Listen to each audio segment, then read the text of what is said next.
What do you think when you think about the underworld? The underworld, in this part of the world, in a lot of people around me, it's bad. It's something scary. It's something unwanted. It's even evil and something that is devastating that you don't want anything to do with the underworld because it will destroy you, it will consume you. It's competitive, it's dark, and it's unseen, and you need to change the underworld. And if you are in the underworld, you are broken, or there's something wrong with you, or you need to get to the upper world. So everyone, mostly everyone, wants to just be in the upper world, and they just want to skip completely the underworld. I don't have an underworld. I don't even know what that is. That was a long time ago, before I was healed. Now I don't even worry about it. It comes out every moon, and when it comes out heavy, and then I just do my smudging and it's all gone. We all have an underworld, and in the ways that we navigate this underworld, it's like the way that a lot of cultures are built is to deny the underworld. So this video, I want to make an invitation to go into that place, to really be in the question, what do you think about when you think about the underworld?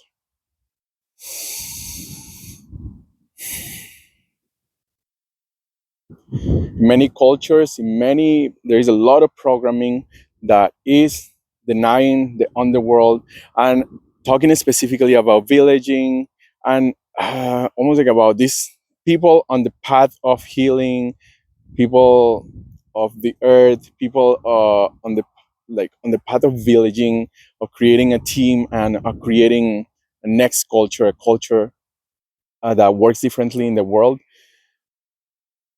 They, it's like the programming is that the underworld is bad, and the upper world is good. We want heaven on earth. There's a lot of people like, oh, let's bring heaven on earth. This is the new frequency, vibration is here, and it's coming, the heaven on earth, like it's happening. And and yeah, it's like like what about the underworld? What is happening with the underworld? And then people going into um yeah, like a sound healing, and I guess doing like some sort of therapy and plant medicine, and kind of like doing this like on the more edgy side, you're doing shadow work, where you're getting to know your shadow and stuff like this. But there's a lot of the context, for I've been talking about this context of the village. And if it's not explicitly declared in the context of the village that we all have an underworld, then the soil, I've been going like this, the soil, the contents and components of the soil, they don't have a clear substance. They don't have a substance to work with. It's almost like sandy soil, uh, maybe. Um, so the context in the village, in that we all have an underworld. And what do I really mean when I say underworld? Because it might mean something for you. This is why I started with, like, what do you think about when I say underworld? What is the underworld for you? The underworld is anything that's happening under the surface, kind of like under the soil, the thing that is not seen, the roots of the trees, the yeah, this thing with that things really operate differently. And And it's like the rules, the laws of the underworld are different than the laws of the upper world. So as I'm navigating this, I'm like, okay, like what is the thing for my village that is missing in the soil, the underworld? Like we have this idea, and when I say we, I mean like the people around me, and kind of like the default context. There is a dominant context in the world that mostly comes from Christianity, and maybe perhaps like other like love and light cultures or new age cultures. That it's kind of dark here. Just hearing some sounds, checking to see what it is. So we have this dominant culture that pretty much says the underworld is hell. We don't want hell. So hell is bad. So anything that's hell is unwanted. It needs to be pushed away, and it essentially becomes like something that is denied, and something that is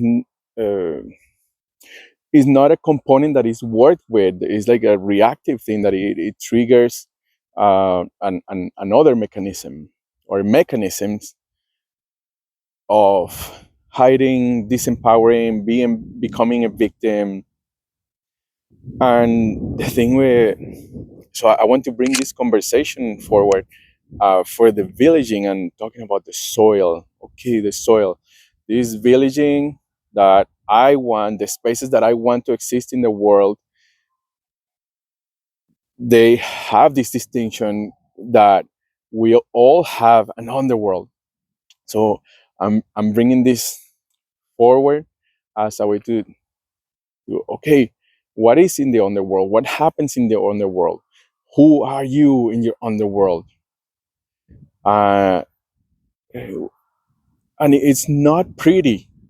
The thing with the underworld is that it's not pretty, and it's like we're really like merely touching on the surface of what is actually going on in the underworld. Who are you? And for me as a man, I have a box or a strategy of survival of being a good boy. So my strategy is essentially pushing away my underworld. I don't have an underworld. I'm all good. And when I have an underworld, there is something wrong. Oh, I feel angry. I shouldn't feel angry. Or when somebody else is in their underworld, they're bad. There is something wrong with them. So this is my my cultural box, or my box, so that I created to survive in this world. And there is more than that. There is like more than me. Than there is more to someone than their box. So it has been a journey of my box freaking out, like who is this? Who what am I doing in the underworld? And noticing all of the horror of what happens in the underworld, not just inside of me, but outside of me, in the world, but also inside of me. How am I in competition with other men? How am I creating resentment against other men? How am I creating hatred for my partner who I say to love? How am I hating my children? How am I hating my teammates and creating stories against people that I say that I love? How am I taking revenge for my parents? How am I blocking evolution and life happening in the earth? How am I consuming and taking and manipulating and controlling others and myself to get the thing that I want without saying it, stealing, sneaking, denying? This is the underworld. And I learned that I have an underworld, and it, it's not just mentally, it's not just on acknowledging it mentally and say, oh yeah, I have an underworld. I read this before, I've heard these things before. But being being, like feeling it in your body, in your physical body, and in all of your bodies, that you have an underworld, and that underworld is active. It has a purpose. It's doing something. It's not dormant or inactive or healed. It's always there, the same way that a tree has roots, and the roots are always there and are part of how the tree functions in the world. And learning this thing for many people who have a box that we're supposed to be all good, we're supposed to be divine, and all light, and all love, and all beautiful. Look at how beautiful. Oh, look at that sunrise. Look at this butterfly. Look at the rainbow. For that kind of box, for that kind of uh, character, or let's say personality, because your box is a kind of personality, where you say like, I'm all happy, I'm all good, and when I'm sad or scared or angry, there's something wrong, there's something bad. For this kind of personality, facing the underworld can be a big challenge. So this is an invitation for being on that question, like, you who present yourself as this all good being, all love, all positive, like uh, what is going on in your underworld. And this is really a foundation for villaging. This is a foundation for getting to the totality of yourself. And there is more to say about this. There is journeys to go into, and there is explorations, and there is heartbreaks, and I don't want to spoil the movie, because everybody has their own journey, and I want to know more about your journey and other people's journeys about the underworld. And in the villaging that I try to make, that I try to create and try to be part of or feed. I'm talking about villaging and teams that I've been in exploration, like seeking and creating and traveling around the world, uh, villaging for the last 10 years at least. There is barely anything said about the underworld. There is barely any acknowledgement of the underworld, or even like putting it on the table. And there's usually a lot that's happening under there. And the magic that I learned in the last 3 years through possibility management and the trainings that I've been in about going deep into the underworld, feeling the underworld, feeling your demons, your anger, letting it speak, letting it be alive, saying the things that you will be so freaked out, swearing, saying fuck, saying I fucking hate you, you piece of shit, like anything that freaks out your box to say. I've been going into journeys for the last 3 years to go deep into these parts of myself that before it was, oh, I can't say that, like that's out of my box, that's evil, that's bad, that's gonna bring me consequences that I don't want. uh, so after going into deeper journeys of going into my underworld, there is an alchemy that there is no way to get to the upper world, like to without getting through the underworld. And the magic that happens for the human beings is uh, going through the underworld, and creating a different relationship with the underworld. So I'm just opening this up as a conversation, and also as as an invitation for you to discover really what's happening under there, that it goes on. This is for my kind of box, my kind of personality. Like, we have blinders about this. I was in the complete denial about it. Other people had underworlds. It was other people's faults. It was other people's uh, kind of like, yeah, like everything I could blame it outside, and then I have blinders and I couldn't see my own underworld and my teams and my people, the spaces of transformation that I've been into have given me a feedback and been with me in a way that I can be there in my underworld, and it's not uh, I'm not broken, I'm not rejected, I'm not uh, yeah, I'm not being pushed out. It's just that they're holding space for the on my underworld to for me to see the underworld without judging it as good or bad, or without trying to fix it, or you try to get rid of it. They're just holding space for the underworld to reveal itself. And the magic that happens through the underworld, of what happens in the underworld, is that it's really a jumping board for the upper world. Not at first, because at first like you were trying to get rid of, like, see the underworld, you see a little bit, and then you try to run away. I mean, that was my experience. For other people, it might be completely different.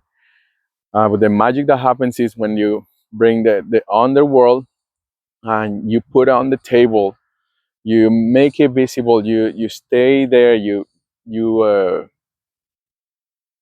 you don't separate yourself from the underworld, and it creates a kind of magic that allows you to be alive in the world, be alive fully who you are, with the way that you are, who, like, in all the ways that you are, not just in a divine kind of way where you are exquisite and all light and love, but that you can be a human being who is being present with all of the different dimensions of your being. And so, yeah, this is like a really awesome journey. And if it's something that turns you on, there is spaces, and there is some links that I'm gonna be putting in the description of this video for going deeper into this. There is spaces to discover inside of you that are part of the underworld, and it's like discovering this whole new territory in the world.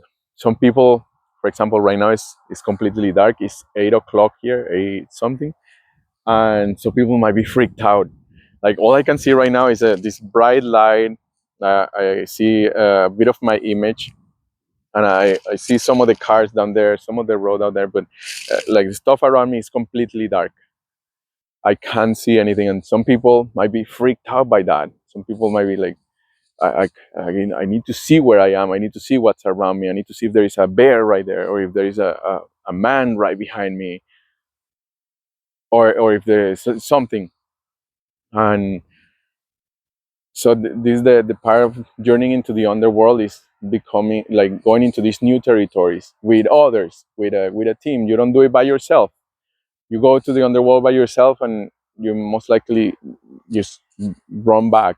A lot of people, they go to the underworld mentally, like, as a mental exercise, or even like a psychological exercise, that you know all of the different levels, and there's like 7 levels, and in this level is this level is that, and then they have all of these mental maps, but it's not part of their bodies.